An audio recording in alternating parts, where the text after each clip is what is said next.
This is your host, Mr. Moses Miller Mayat, and this is Amateur Thinking.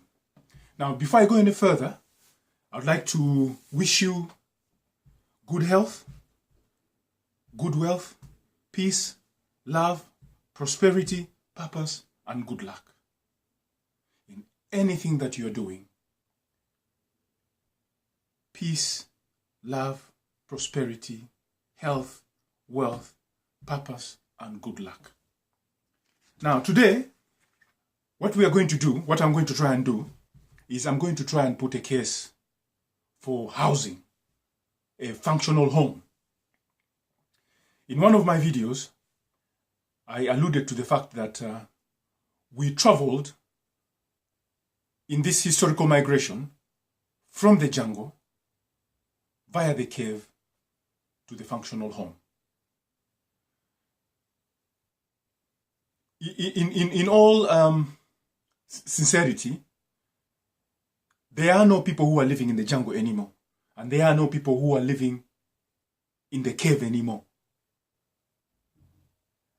There are some people who are living in the functional home, and the majority of the people are not living in the functional home. You know, they live in something that is not really a home or a house, some shack of some sort, whereas some of us live in a functional home. But if you look at the Exodus, it seems we are all going towards the functional home. Now, having said that, I would like to take this opportunity to make an appeal to religious leaders. I would like to make an appeal to the Pope, the spiritual leader of the Christian world. And the Pope knows the number of followers that do follow him in terms of Christianity. And surely he should know that some of them do not live in a functional home. So by way of a question, look at your house, not in terms of size, but in terms of basic quality. With a well-known fact that millions of our followers are not living in a functional home. So that's my appeal to you, the Pope. I'm also appealing to other religious leaders in different denominations within the Christian community, the born-again community, the Methodist community, and so many different other Christian communities.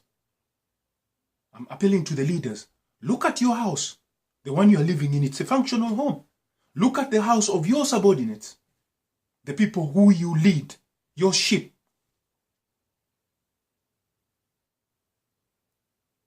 Don't you worry, I'm not going to forget my brothers, the Islam community. And I'm speaking to the leaders too. Look at your house, your house in which you are living. And then look at our followers' house. Those who are not living. We know we have millions and millions of followers. All religion in the world have got millions of followers. And millions of them don't live in the functional home. So my appeal goes out to you to address this as a matter of right and as a matter of emergency. I know you've got the power, and you've got the money, and you've got the spiritual leadership. I'd also like to take this opportunity to appeal to secretaries of housing or ministries of housing, both in developed countries and in developing countries. Again, by way of a question, I know the house you live in is functional. Now, you look at your subordinate's house with the foundation of the fact that we know that millions of people are not living in a functional home. It's only a few who are living in a functional home. I'll mention it one more time. This is as a matter of emergency and as a matter of a right, not a privilege.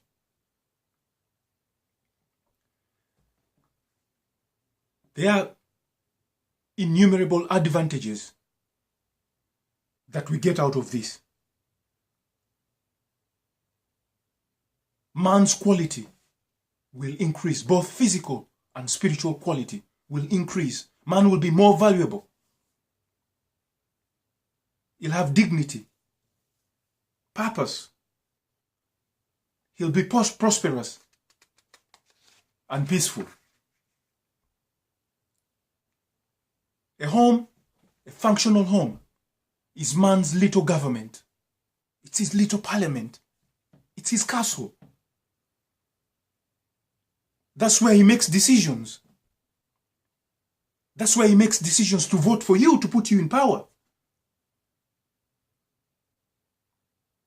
That's where he makes decisions to go to work, to support the community, to raise his family. That is his little government. When he's tired, to come back home to rest, to enjoy, to have company with his friends and family.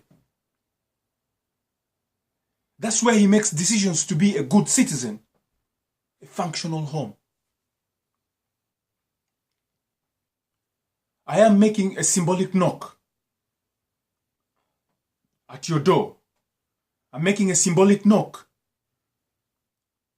at the doors of those who live in a functional home.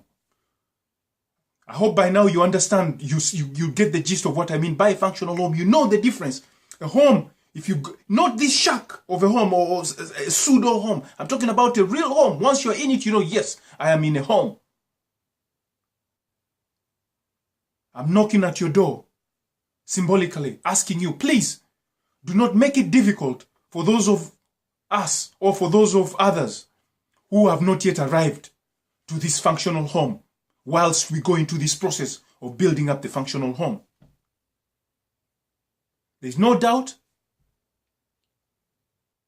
when we take care of housing in terms of its functionality for a man's little castle, man's small government, things like security will take care of itself. Crime will go down. Health will increase. Anxiety, anger, and hate will go down. I hope you can see we've got a lot of work to do. A lot of work. The least that should be on our mind, the least thing to be on our mind, should be killing one another. That shouldn't be there. That should be the last thing on our... We've got a lot of work to do, rather than thinking, using our intellect to killing one another. I know the clever ones are going to say, yeah, we know what you're talking about. Where are the resources? But to them I say this. We've lived in this world for hundreds of thousands of years from the dawn of our existence. What has ever run out? What resource has ever run out? It will run out temporarily. We can't run out permanently. Otherwise, if that was the case, then the whole purpose to be alive would be defeated.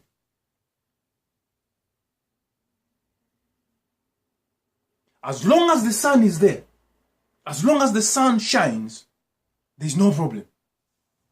It has never run out. I don't think it's going to run out now.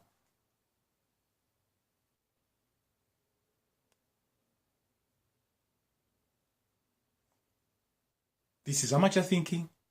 Thank you for listening. Please contribute. Support. Subscribe. I don't know. Thank you very much.